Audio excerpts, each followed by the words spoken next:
आज हम पढ़ेंगे नेटवर्किंग के बहुत सारे टॉपिक्स, जिसमें हमारे टॉपिक्स हैं world wide web, client server model, web page, web client, web server, web browser, website, blogs, news groups और डोमेन नेम या URL भी पढ़ेंगे। Domain name, URL, top level domain. So let's start. World Wide Web is a collection of web resources. वो resource जो servers पे store है और हम उसको हाइपरटेक्स्ट ट्रांसफर प्रोटोकॉल के थ्रू एक्सेस कर सकते हैं। बिना उसके एक्सेस नहीं करते, या हम कोई दूसरा प्रोटोकॉल यूज करेंगे। अच्छा, तो ये क्या है? ये जो वर्ल्ड वाइड वेब है, it is a collection of lots of websites, lots of other web resources. और ये सब एक्सेस जो होते हैं, ये किसी ना किसी ब्राउजर के थ्रू एक्सेस होंगे। वेब डॉक्यूमेंट कंटेंट्स जो है वो हाइपर टेक्स्ट है, hyper media, audio, video. Contents are, वही जो मैंने बोला कि contents are access through the web browser, लेकिन इसके लिए एक प्रोटोकॉल लगेगा। लाइक HTTP प्रोटोकॉल से हम वेब से डेटा उठाते हैं। इसके अलावा और दूसरे प्रोटोकॉल्स भी होते हैं, जैसे फाइल ट्रांसफर प्रोटोकॉल है या और दूसरे प्रोटोकॉल, CPIP प्रोटोकॉल, जैसे हम बाद में अपने अगले उसमें देखेंगे उन पर कैसे काम करें। तो एक बात जो ध्यान रखने की है वो ये कि टिम बर्नर्स-ली ने बनाया था, और अगर कुछ भी नहीं समझ में आया तो कम से कम ये आप इसको ध्यान रखें कि ये कलेक्शन ऑफ इंफॉर्मेशन है, stored the form of document, या हम उसी को वेब डॉक्यूमेंट बोलते हैं, या वेब पेज बोलते हैं, या हाइपरटेक्स्ट डॉक्यूमेंट। अब हाइपरटेक्स्ट डॉक्यूमेंट की कैटेगरी किसी तरह की भी हो सकती है, बहुत सारे तरह की हो सकती है। तो वो हाइपर टेक्स्ट हो सकता है, यानी सिर्फ टेक्स्ट हो सकता है, या फिर वो हाइपर ऑडियो हो सकता है, वीडियो हो सकता है। अब यहाँ पर एक टर्म आता है, हाइपर का क्या मतलब है? हाइपर बार बार हाइपर बोल रहे हैं। टेक्स्ट तो समझ में आता है, ऑडियो, वीडियो, मीडिया भी समझ में आता है, लेकिन ये हाइपर का क्या मतलब है, जैसे मैं आपको बताने वाला हूँ। अच्छा, अगर मैं यहाँ पर एक वेबसाइट ओपन करूँ, जैसे कि ये है, तो आपके सामने अगर मैं यहाँ पर लिखता हूँ लेट्स से के ब्लॉग स्पॉट, तो मुझे यहाँ पर बहुत सारे सेक्शंस आएंगे जहाँ पर मैं जा सकता हूँ।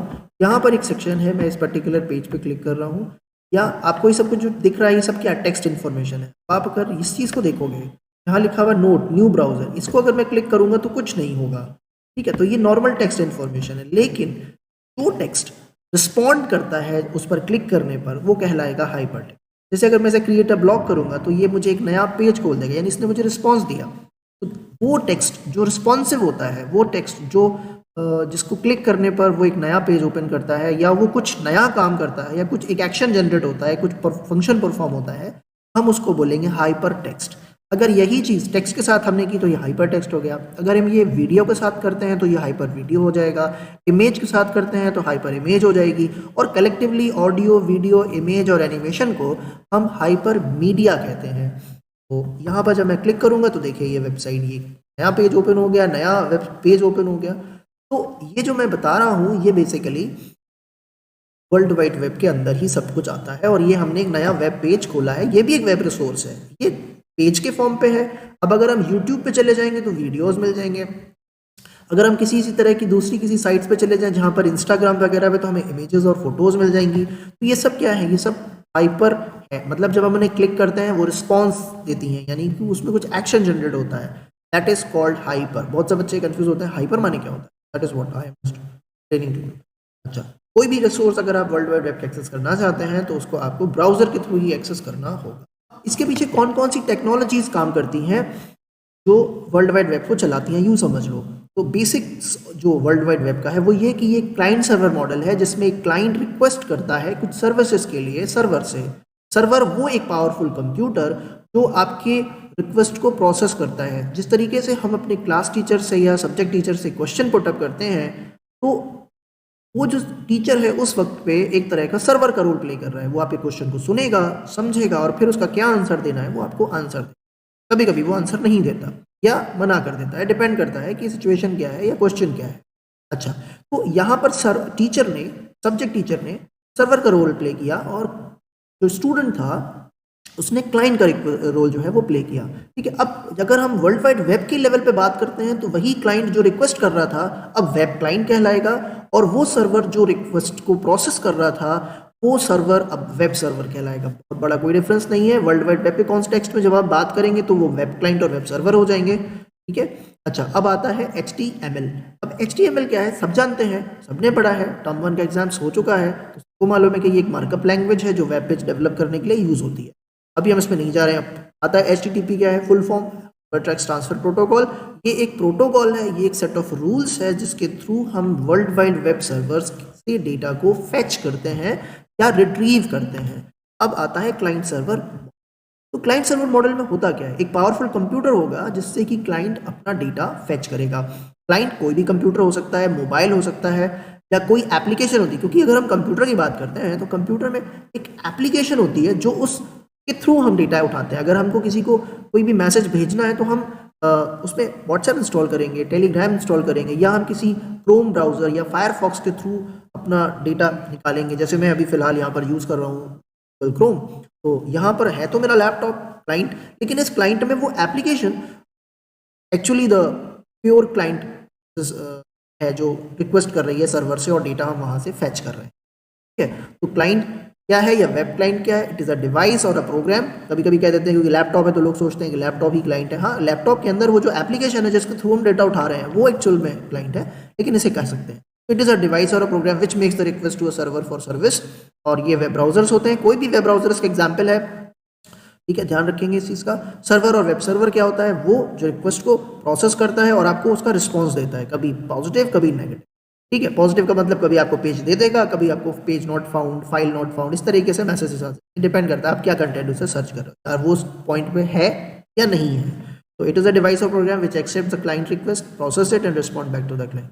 वेब सर्वर के एग्जाम्पल याद रखना बहुत ज़रूरी है क्योंकि हो सकता है पेपर में पूछ लिया जाए या इनका कॉम्बिनेशन दे दिया जाए बहुत सारे का, और आपसे बोला जाए कि इनको सेपरेट करो, इनमें से कौन से वेब सर्वर्स हैं और कौन से वेब क्लाइंट्स के एग्जाम्पल्स हैं, उनको अलग अलग लिखो। यू शुड नो, 2 नंबर में पूछा जा सकता है। Web servers like IIS, Apache, jigsaw, और इसके अलावा बहुत सारे हैं। IIS विंडोज़ में काम करता है, माइक्रोसॉफ्ट विंडोज़ में IIS होता है। अपाचे जो है एक फ्री एंड ओपन सोर्स है, लिनक्स का पार्ट है, मतलब लैम का पार्ट है। लिनक्स, अपाचे, MySQL और पाइथन उसका पार्ट है, लैम का पार्ट है। जिक्सो भी एक free and open source browser है और इसको W3C कम्युनिटी ने डेवलप किया है और ये फास्टर है अपाचे से। अब ये अपाचे की जगह पर जिक्सो ज़्यादा यूज़ होता है। ये एक एग्जाम्पल था, ये क्लाइंट सर्वर मॉडल था। अब हम आते हैं वेब ब्राउज़र की तरफ।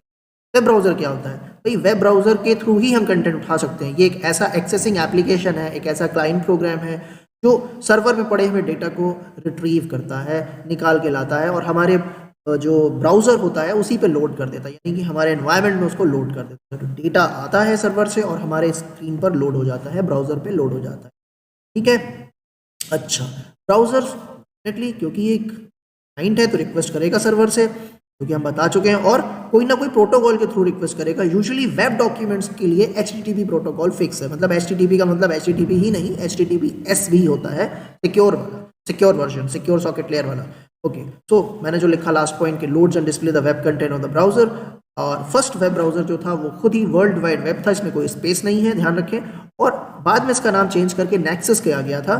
तो ये पहला ब्राउजर है जिसे यूज किया गया और जिसके थ्रू वेब पेजेस को एक्सेस किया गया सर्वर से। होप दैट के समझ में आ रहा है। वेब पेज क्या होता है? अब आ जाती है वेब, सारी चीजें हो गई, अब आते हैं वेबसाइट्स की तरफ। ये वेबसाइट्स क्या होता है? Collection of various web pages, collection of inter related web pages. मैं वेबसाइट्स बता रहा हूँ, websites collection of inter related web pages. अब कोई बोलेगा सर वेब पेज ही नहीं पता तो वेबसाइट नहीं मालूम।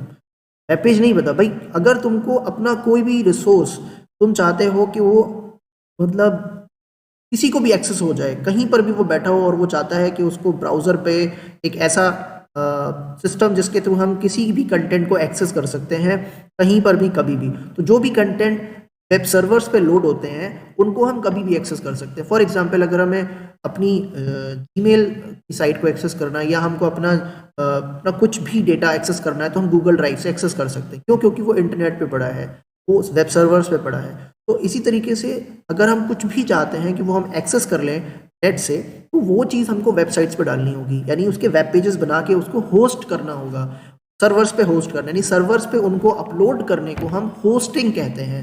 ठीक है, या हम इसको अपलोडिंग भी कह सकते हैं। और वहाँ से कंटेंट को अगर हम जब कॉपी करते हैं, सर्वर से जब हम कंटेंट को कॉपी करते हैं अपने लोकल लैपटॉप्स और डेस्कटॉप या मोबाइल पर, उसको हम डाउनलोडिंग भी बोलते हैं। खैर, मैं जो बता रहा हूँ वो ये कि website is a collection of various web pages on a different topics but they are inter related somehow. ठीक है, अब वेब पेज क्या है? वेब पेज ये देखिए आपके सामने स्क्रीन पर आ रहा है, एक छोटा सा वेब पेज है स्कूल की साइट का, जिसमें ये इसका होम पेज शो हो रहा है, ये भी एक वेब पेज है। वेब पेज में क्या दिख रहा है, इसमें बहुत सारी लिंक्स हैं, ठीक है। जैसे कि मैं आपको स्क्रीन पे भी दिखा देता हूँ ये चीज़। यहाँ पर अगर मैं जाऊँ और यहाँ पे अगर मैं लिखता हूँ लेट्स से के cbsc.nic.in और यहाँ पर मुझे एक साइट ओपन होगी और इस साइट में अगर आप देखेंगे तो बहुत सारे लिंक्स मिलेंगे, इमेजेस मिलेंगे। यहाँ पर भी आप देख सकते हैं ये इमेज है, बहुत सारे हाइपर लिंक्स हैं, बहुत सारे टेक्स्ट हैं, ठीक है। इसके अलावा भी कहीं कहीं वीडियो लोड हो जाएंगे। सो मेरे कहने का मतलब है कि जब आप किसी साइट पे जाओगे आपको उस साइट से रिलेटेड बहुत सारा डेटा मिलेगा जिस पे आप अपना, ये देखिए ये एक एनिमेशन चल रहा है इसमें, ये ठीक है। और इसके अलावा ये सब कुछ इसमें रन हो रहा है। मेरे कहने का मतलब ये है कि ये जो वेबसाइट है it is a collection of various web pages. अब इसमें ढेर सारे वेब पेजेस हैं। ये होम पेज है, सबसे पहले पेज लोड होता है, that is called home page. ये इसमें वेरियस जितनी यहाँ पर लिस्ट आ रही है इन सब भी अलग अलग पेजेस हैं। तो लेकिन ये पर्टिकुलरली सीबीएसई से रिलेटेड है, इसमें कोई भी इंफॉर्मेशन आपको अमेजोन की नहीं मिलेगी, स्नैपडील की नहीं मिलेगी या किसी और वेबसाइट की नहीं मिलेगी। जो कुछ भी होगा एजुकेशन से रिलेटेड होगा, सीबीएसई से रिलेटेड होगा और सब कुछ होगा। That is what I am trying to explain you कि जो वेब पेज होता है that is basically a collection of hyper text, hyper audio, video and everything, और वो इन्फॉर्मेशन रखता है ऑन सम टॉपिक, ठीक है। किससे बना होता है? Definitely hyper text markup language से बना होगा। इसके अलावा वो डिपेंड करता है कि वो स्टैटिक वेब पेज है या डायनामिक वेब पेज, ठीक है। तो यहाँ पर हर वेब पेज का अपना एक पर्टिकुलर यूआरएल होता है। जैसे हर इंसान का अपना एक एड्रेस है, उसका अपना एक आधार नंबर है जिसके थ्रू हम उसको एक्सेस कर सकते हैं, उसी तरीके से जिस तरह से हम उसके घर का पता होता है उसी तरह से हर वेबसाइट का, हर वेब पेज का और उसके अंदर पड़े हुए हर एक इमेज और ऑडियो, वीडियो, टेक्स्ट का अपना एक पर्टिकुलर पता होता है। जैसे इस पेज का, ये होम पेज है, इसका पता क्या है? ये है cbsc.gov.in cbse/new/cbsc.html। ये कंप्लीट इसका एड्रेस है, इसी को हम बोलते हैं URL, यूनिफॉर्म रिसोर्स लोकेटर। अभी हम इस टॉपिक पे आएंगे तब हम इस पे जाएंगे, अभी फिलहाल हम इसको नहीं टच कर रहे हैं। अब वेब पेजेस कितने तरह के होते हैं?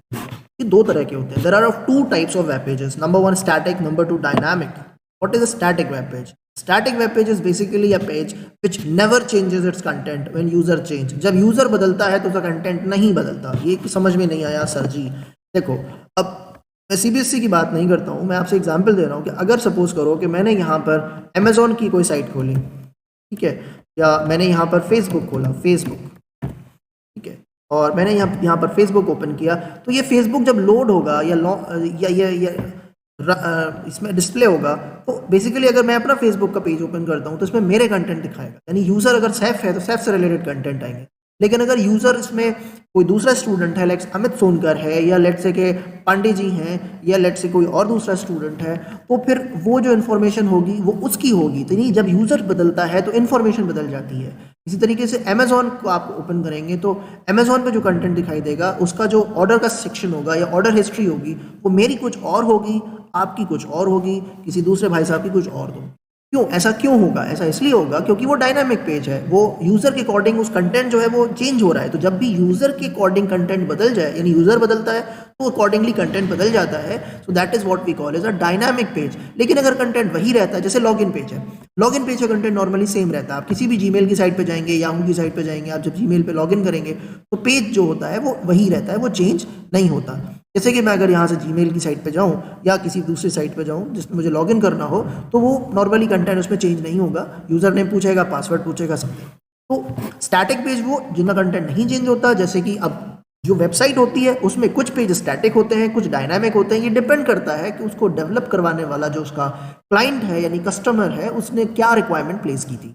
तो यहाँ पर ये जो वेब पेज है हमारे स्कूल का, लेट्स से कि अगर मैं बात करता हूँ TGSS यानी तथागत की, तो तथागत की जो साइट है उसमें बहुत सारे पेजेस होंगे जिसमें कि अब ये जो होम पेज है ये फिलहाल सेम रहेगा।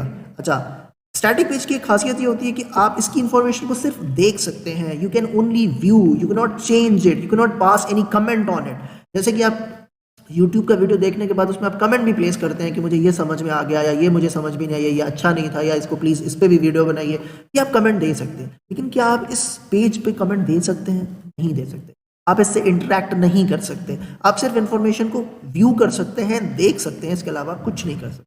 अच्छा, ये तो कहलाएगा स्टैटिक पेज। लेकिन यहाँ पर और भी बहुत से सेक्शंस होंगे जो डायनामिक होंगे, जैसे कि फीस वाला सेक्शन। या जैसे कि एडमिशन फॉर्म वाला सेक्शन, या डिपेंड करता है सबमिट फी वाला सेक्शन। तो जब आप फी सबमिट करोगे तो डायनामिकली डेटाबेस के सर्वर से कनेक्ट करके, बैंकिंग सर्वर से कनेक्ट करके ये डेटा को उठाएगा और उसमें इन्फॉर्मेशन सेव करेगा। तो इसमें किया जा सकता है, मैं उसकी बात नहीं कर रहा हूँ, लेकिन बेसिकली बहुत सारी चीज़ें जो होती है मैंने आपको बता दिया कि डायनामिक पेज, अमेजोन का पेज, स्नैपडील के ऑर्डर हिस्ट्री या वो कंटेंट जो भी आपने देखा है वो सब कुछ डायनामिक है, कुछ स्टैटिक है। तो कंटेंट अगर चेंज हो जा रहा है डायनामिक, कंटेंट अगर यूजर के अकॉर्डिंग चेंज नहीं हो रहा है तो वो स्टैटिक रहेगा। अच्छा, one way of communication, content can be viewed but interaction can't be, ठीक है ना, हम उससे इंटरेक्ट नहीं कर सकते, जो मैंने आपको बताया था।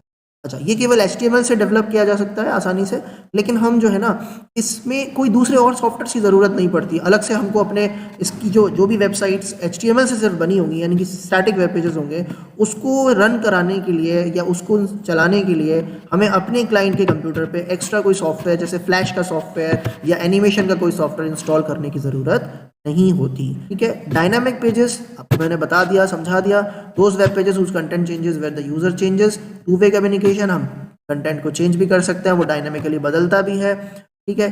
आपको सबको पता है जितनी भी फेसबुक है, इंस्टा है, उसमें हम कमेंट्स पास करते हैं, सब डायनामिक है। सबके जो प्रोफाइल पेजेस हैं वो सब अपने अलग अलग हैं, वो सब डायनामिक के एग्जाम्पल्स हैं। अच्छा, जो डायनामिक वेबसाइट्स होती हैं या पेजेस होते हैं वो HTML के अलावा और भी दूसरी टेक्नोलॉजीज यूज़ कर सकते हैं, जिसमें बड़ी कॉमन टेक्नोलॉजी जावास्क्रिप्ट की है। इसके अलावा और बहुत सी टेक्नोलॉजीज यूज़ होती हैं, ठीक है। डेटाबेस सर्वर इसमें यूज़ होता है, क्योंकि जब हम कमेंट पास कर रहे हैं यूट्यूब में भी या किसी भी साइट में, वो डेटा स्टोर भी तो कहीं हो रहा है, अमेजोन का डेटा भी तो कहीं स्टोर हो रहा है, ऑर्डर की हिस्ट्री भी तो कहीं स्टोर हो रही है। तो इसका मतलब पीछे एक डेटाबेस का सर्वर भी होगा, यानी वो एक database is a kind of collection of data, जहाँ पर हम बहुत सारा डेटा अपना स्टोर करते हैं ऑर्गेनाइज्ड ऑर्डर में, ठीक है। तो चलाने के लिए हमें कभी कभी एक्स्ट्रा फ्लैश के सॉफ्टवेयर या कुछ और दूसरे सॉफ्टवेयर की ज़रूरत पड़ती है, ठीक है। इसका एग्जाम्पल मैंने आपको दे दिया, अमेजोन ई-कॉमर्स साइट है, फेसबुक है, इंस्टा है, सोशल नेटवर्किंग साइट्स हैं, ठीक है। अच्छा, ये भी बता दिया कि dynamic web pages are connected with database servers, हम जो डेटा रिक्वेस्ट कर रहे हैं वो डेटा हमें कहीं से तो उठा के देगा। That data has been actually usually stored in the database servers, hope that it is clear. आती वेबसाइट मैंने बता दिया, collection of interrelated web pages already हम डिस्कस कर चुके हैं। Every website is accessed using unique name. हाँ जी, अब यहाँ पर इंपॉर्टेंट बात, सर वेबसाइट, कोई वेबसाइट बताएंगे देखो रिजल्ट आ गया, टर्म 1 का रिजल्ट आ गया, तो जब टर्म 1 या टर्म 2 का रिजल्ट आ रहा होगा तो आपको ये पता होना ये वेबसाइट कौन सी है। वेबसाइट, ये वेबसाइट का मतलब क्या, यानी कि उसका डोमेन का नेम ऑफ द डोमेन, और वो यूनिक होगा। ऐसा नहीं है कि 3-4 वेबसाइट्स के सेम नेम होंगे, सबके नेम अलग होते हैं, किसी भी वेबसाइट का नेम किसी वेबसाइट से मैच नहीं करता।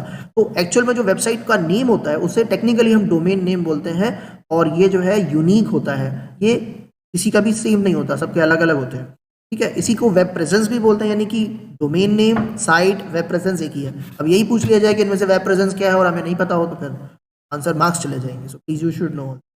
फर्स्ट पेज ऑफ वेबसाइट सबको पता है कि होम पेज होता है। अब आता है वेब ब्लॉग।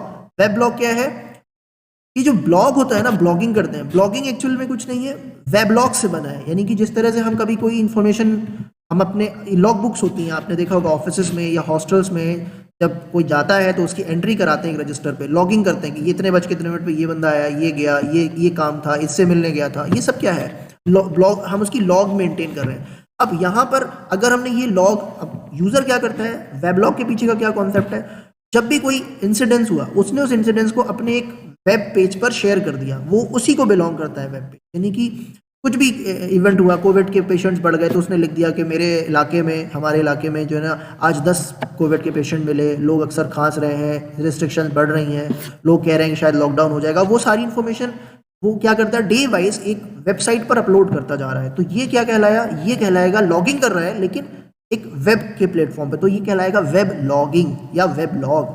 और इसी से बना है ब्लॉग, इसमें से WE हटा दिया गया और बन गया ब्लॉग, ठीक। अच्छा, वेबसाइट, लेकिन जो इन्फॉर्मेशन इसमें स्टोर होती है, डिस्प्ले कैसी होती है, रिवर्स ऑर्डर में डिस्प्ले होती है। यानी कि अगर आपने जो सबसे लेटेस्ट दी होगी वो सबसे पहले, यानी कि लेटेस्ट का मतलब जो मैंने सपोज करिए जो कल अपलोड की होगी वो सबसे लास्ट पोस्ट हुआ होगा, जो मैंने अपलोड किया होगा या मैसेज होगा, वो सबसे पहले दिखाई देगा। यानी कि रिवर्स ऑर्डर में, ऐसा नहीं होगा जो सबसे पहले मैसेज भेजा था वो सबसे पहले आएगा, जो सबसे बाद में भेजा था वो सबसे ना, ऐसा नहीं होगा। होगा क्या, जो सबसे लास्ट में भेजा सबसे पहले दिखाई देगा। मैं अभी आपको उसको दिखाता हूँ कैसे होता है वो, ठीक है। और वो बनाते कैसे हैं थोड़ा सा उसमें आइडिया दे दूंगा। अच्छा, क्या होता है, सब कुछ नहीं, जो मेरे इंटरेस्ट का, सपोज करो मैंने एक ब्लॉग बनाया तो मैं उसमें अपने इंटरेस्ट की चीज़ें उसमें ऐड करूंगा। अच्छा, मार्केट में जो है ना आजकल इलेक्शन का टाइम है, ये हो रहा है, वो हो रहा है, इस तरीके से मैं अपनी जो भी, जिसका भी जो मन होगा वो डालता है, ठीक है। आजकल क्या हो गया है, माइक्रो ब्लॉगिंग साइट जैसे ट्विटर आ गई है, लोग अपना कुछ नहीं है, वो ब्लॉग्स नहीं बनाते हैं, वो ट्विटर्स पे एक पोस्ट शेयर कर देते हैं, ट्वीट कर देते हैं, और वही उनका जो है ना वो ब्लॉग का काम कर रहा होता है। ठीक है, क्योंकि ये पर्टिकुलरली फ्री ऑफ कॉस्ट होता है। Information displayed in reverse chronological order, जो मैंने अभी आपको समझा दिया। अब ब्लॉगिंग हुई क्या, जो भी ये काम कर रहा है, process of adding new post, managing the old post, ठीक है, कुछ हटा देना, उसके ब्लॉग का स्ट्रक्चर अरेंज करना कि क्या चीज़ दिखनी चाहिए, कैसे दिखनी चाहिए, वो सब क्या कहलाएगा, ब्लॉगिंग है। और करने वाला कौन कहलाएगा, ब्लॉगर। जो इंसान, जो यूजर इसको कर रहा है, ये सब चीज़ें मैनेज कर रहा है, कॉल्ड ब्लॉगर। इसका एग्जाम्पल है blogger.com। अब हम जाएंगे इसकी साइट पे, मैंने यहाँ पर कर दिया, यहाँ पे मैं आपको एक ब्लॉग दिखाता हूँ। ब्लॉग होगा, मैंने भी बनाया था और मैं उस पर अपलोड नहीं करता हूँ, नॉट यूजिंग दैट, ज़रूरत नहीं होती। ये मैंने सिर्फ एक मेरा ब्लॉग है, ये मैं ही हूँ, ठीक है, और ये रिवर्स ऑर्डर में आ रहा है। तो जो सबसे लास्ट में पोस्ट डाला होगा वो अभी आ रहा होगा। ये 26 सितंबर 2021 का पोस्ट है, इससे पहले, यानी कि रिवर्स क्रोनोलॉजिकल, क्रोनोलॉजी मतलब रिवर्स ऑर्डर में, ठीक है, टाइम के रिवर्स ऑर्डर में, डेट और टाइम के रिवर्स ऑर्डर में चीज़ें आएंगी।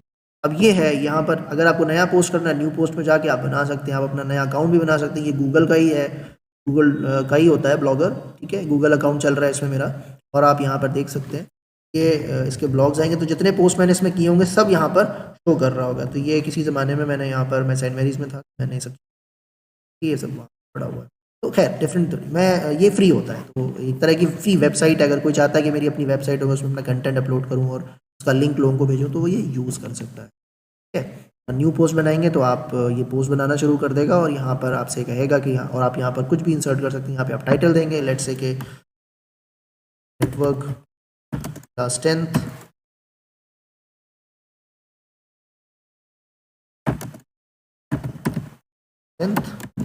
और यहाँ पर मैं जो भी कंटेंट चाहता हूँ अपलोड कर सकता हूँ। मैं इमेजेस चाहूँ इमेज लगा सकता हूँ, मैं वीडियो चाहूँ मैं वीडियो लगा सकता हूँ। यहाँ से मैं इंसर्ट इमेज कर दूंगा, यहाँ से हाइपर लिंक इंसर्ट कर दूंगा, वीडियो इंसर्ट कर सकता हूँ, इमोजीज लगा सकता हूँ, जो भी चाहूँ मैं कर सकता हूँ। पूरा एक कंप्लीट आर्टिकल बना करके मैं उसे पब्लिश कर दूंगा, प्रीव्यू कर सकता हूँ, सारी चीज़ें मुझे दिखाई देंगी। ये ब्लॉगिंग है, ठीक है ना। ये फ्री साइट होती है, आप इस पर काम कर सकते हैं, बहुत आसान है, ठीक है, और आपको फ्री की वेबसाइट भी एक तरह की मिल जाएगी। Hope that it is clear to everyone. फिर आता है न्यूज़ ग्रुप्स। ये बहुत पहले यूज़ हुआ करता था, जब www इतना यूज़ नहीं होता था, तो ये यूज़नेट न्यूज़ ग्रुप्स हुआ करते थे, और इनका काम क्या था कि ये न्यूज़ शेयर किया करते थे बस। और इनका बिल्कुल फंक्शनली ये काफ़ी हद तक सिमिलर थे। www का एक डिस्कशन फोरम सर्विस होती है, उसकी तरीके से काम करते थे। तो लेकिन ये फ्री में आपको न्यूज़ प्रोवाइड करते थे, और इसमें जितने भी जर्नलिस्ट हुआ करते थे वो आपस में न्यूज़ को शेयर किया करते थे। इसका प्रोटोकॉल भी अलग था, लेकिन धीरे धीरे जब चीज़ें बदली और www आया तो फिर मार्केट में चीज़ें बदल गई। तो ये क्या था, this was a system where the message were posted by the user for under different location using internet. तो इंटरनेट यूज़ करते थे और हम मैसेजेस पोस्ट किया करते थे। नॉर्मली वो न्यूज़ हुआ करती थी जिसे पोस्ट करते थे, और उसके बाद इसके लिए न्यूज़ रीडर सॉफ्टवेयर लगा करता था, यूज़ करते थे। तो डिस्कशन फोरम की तरह कैसे है, किसी ने न्यूज़ भेजी तो उस पर किसी ने डिस्कशन शुरू हो गया, उस पर इस तरीके से मैसेजेस आया करते थे। लेकिन अब ये ऑलमोस्ट एब्सोल्यूट हो गई है, इसे कोई यूज़ नहीं करता। टॉपिक, लास्ट टॉपिक जो हम डिस्कस करने जा रहे हैं वह है यूआरएल, यूनिफॉर्म रिसोर्स लोकेटर। किसी भी वेबसाइट को जब हम एक्सेस करते हैं तो उसका अपना एक पता होता है, उसका अपना एड्रेस होता है। सिर्फ वेबसाइट का ही नहीं, उसके हर अंदर पड़ी हर एक इमेज, हर एक पेज का, हर एक ऑडियो का, हर एक वीडियो का अपना एक पता होता है, अपना एक एड्रेस होता है, जिसे हम यूआरएल कहते हैं। अगर हम उस पर्टिकुलर इमेज को एक्सेस करना चाहते हैं या वीडियो को, ऑडियो को, तो हमें उस लिंक को, यानी कि वो लिंक शेयर जो हम करते हैं ना, वो ही हाइपर लिंक है या यूनिफॉर्म रिसोर्स लोकेटर है। अब यूनिफॉर्म रिसोर्स लोकेटर का अपना एक प्रॉपर सिंटेक्स होता है, इसे हम वेब एड्रेस भी बोलते हैं, ठीक है। इसके एग्जाम्पल क्या है, ये आपके सामने है, ये कई तरह के एग्जाम्पल्स हो सकते हैं। अब सबसे पहले इसका एक पूरा एक फॉर्मेट है, जैसे हम अभी आपको समझाएंगे, ये है इसका फॉर्मेट, ठीक है। सबसे पहले प्रोटोकॉल आता है, ठीक। प्रोटोकॉल के बाद आता है डोमेन नेम, और डोमेन नेम टू पार्ट्स में डिवाइड है। एक होता है नॉर्मल डोमेन नेम, मतलब एक डोमेन नेम है, और एक टॉप लेवल डोमेन है, रूट डोमेन और एक टॉप लेवल डोमेन। फिर आता है वेब रिसोर्स। ये तीन पार्ट इसके होते हैं जो आपको बहुत अच्छी तरह पता होना चाहिए, ठीक है। https www.gmail.com, और ये इसका एक एग्जाम्पल है। यहाँ पर अगर आप देखेंगे तो पहला पार्ट HTTPS को बता रहा है, यानी प्रोटोकॉल है। दूसरा पार्ट उस वेबसाइट को बता रहा है जिस वेबसाइट में हमारा रिसोर्स पड़ा है, और बाकी जो थर्ड पार्ट है वो बता रहा है वो रिसोर्स। अब वो रिसोर्स किसी ना किसी फोल्डर के अंदर जाकर कहीं पड़ा होगा, तो वो DIR के अंदर होगा, या हो सकता है कि डायरेक्ट पड़ा हो, ठीक है, बिल्कुल रूट पे पड़ा हो, ये भी हो सकता है। जैसे यहाँ पर gmail.com के अंदर एक फोल्डर सरस है, और फोल्डर के अंदर एक और फोल्डर है अटैच, उसके अंदर जाकर के ये forward.html फाइल पड़ी हुई है, ठीक है। तो इस तरीके से ये एक URL है जिसको हम अभी डिटेल में समझेंगे, ये पेपर में पूछा भी जा सकता है। प्रोटोकॉल क्या है? प्रोटोकॉल ये बता रहा है कि हम किस प्रोटोकॉल के थ्रू जो वेब रिसोर्स है उसे एक्सेस कर रहे हैं। HTTP है, HTTPS है, FTP है या क्या है? नॉर्मली हम तीन ही को यूज़ करते हैं, FTP, HTTP और HTTPS सिक्योर वाला। तो ये बताता है प्रोटोकॉल। सबसे पहले प्रोटोकॉल आता है, पोर्ट नंबर भी आता है, मैंने उसे और डिटेल में नहीं किया हूँ, पोर्ट नंबर भी होता है, मैंने उसको नहीं बनाया है। अच्छा, अब हम बात करते हैं डोमेन की। डोमेन क्या है? जैसे किसी ने कहा रिजल्ट कहाँ आ रहा है, उनका CBSE रिजल्ट्स पे आ रहा है, CBSE रिजल्ट या cbsc.nic.in पे आ रहा है, इसका मतलब CBSE की साइट पे आ रहा है। हाँ, अगर किसी ने कहा कि वो मुझे एक प्रोडक्ट परचेज करना है, तुम अमेजोन पे देख लो, तो अमेजोन क्या हुआ? अमेजोन कहलाएगा डोमेन। समझ में आ रही? अमेजोन कहलाएगा डोमेन, यानी amazon.com। अब मैं उस पर नहीं जा रहा हूँ, .com और .in पे नहीं जा रहा हूँ मैं, अभी सिर्फ मैं अमेजोन की बात कर रहा हूँ। तो यहाँ डोमेन क्या कहलाएगा? अमेजोन। जैसे हम बात कर रहे हैं, मैं कौन सा ईमेल का यूज़ करता हूँ, ईमेल क्लाइंट, मैं यूज़ करता हूँ gmail.com। ठीक है, तो जीमेल मेरा क्या कहलाएगा? डोमेन। मैं फेसबुक को यूज़ करता हूँ, तो फेसबुक मेरा डोमेन है, अमेजोन मेरा डोमेन है, मतलब डोमेन पे मैं अकाउंट बना के रखा हुआ है। अच्छा, डोमेन के भी दो पार्ट होते हैं, जैसे हमने पिछले अपने उसमें देखा हुआ था, यहाँ पर टॉप लेवल डोमेन, तो ये डॉट लगा होता है अक्सर। आपने देखा होगा कि जब भी कोई वेबसाइट होती है gmail.com, कभी होता है gmail.co.uk, कभी लिखा होता है amazon.in, कभी लिखा होता है amazon.co.ru, इस तरीके से अलग अलग वो होते हैं। या AC, ये क्या होता है? ये कहलाते हैं बेसिकली, ये डिसाइड करते हैं कि वो जो डोमेन है वो उसका नेचर क्या है, वो किस टाइप का है। वो कमर्शियल साइट है, यानी कि जो वेबसाइट में कंटेंट पड़ा है, या जो ऑर्गेनाइजेशन उसे एसोसिएट है, वो ऑर्गेनाइजेशन कमर्शियल ऑर्गेनाइजेशन है, मतलब उससे कमर्शियल बेनिफिट्स ले रही है, या वो एक नॉन प्रॉफिट ऑर्गेनाइजेशन है, NGOs है, एकेडमिक साइट है, एजुकेशनल साइट है, मिलिट्री साइट है। तो ये पता चलता है लास्ट के उसके 2 या 3 लेटर्स के थ्रू। तो .in, .org, .com, .uk, ये भी डोमेन है, ये टॉप लेवल डोमेन कहलाता है। ये जो डोमेन आपके दिख रहा है, ये नॉर्मल डोमेन है, मतलब डोमेन है, रूट डोमेन से बोलते हैं। अब एक और तरीका होता है डोमेन्स, एक और तरीके होते हैं, जैसे बोलते हैं country code top level domain. Country code top level domain, जैसे बहुत से आपने वेबसाइट्स में देखा होगा .pk, .uk, .ca, .in, .cn, ये लगाओ .ru, ये क्या होता है? बताइए, वेबसाइट किस कंट्री या उस किस टेरिटरी को बिलोंग करती है? जितनी वेबसाइट्स इंडिया में है या इंडिया के सर्वर्स पे होस्ट है, वो सब .in लगा रखी है। जहां पर पाकिस्तान होगा तो .pk होगा, कनाडा होगा तो .ca होगा, चाइना होगा CN होगा, रशिया होगा तो RU होगा। अब आते हैं फाइनल, जिसको हम एक्सेस कर रहे हैं, तो वेब रिसोर्स। अब वेब रिसोर्स वो जिसे हम एक्सेस कर रहे हैं, जैसे लॉगिन का पेज होगा तो अपना उसका भी अपना एक पता है, वो एक पेज है, वो एक फाइल है जिसको हम एक्सेस करते हैं। तो ये एक होम पेज लोड हुआ है, इस होम पेज का ये पूरा एड्रेस है, ये जो आपके सामने लिखा हुआ है, मैं इसे कॉपी करके कहीं पर पेस्ट करता हूँ, और अब ये आपके सामने। अब इसमें ये आपका प्रोटोकॉल हो गया, ये आपका डोमेन हो गया, ये आपका डायरेक्टरी हो गई, किसी भी ऐसी न्यू फोल्डर के अंदर ये पेज पड़ा हुआ है।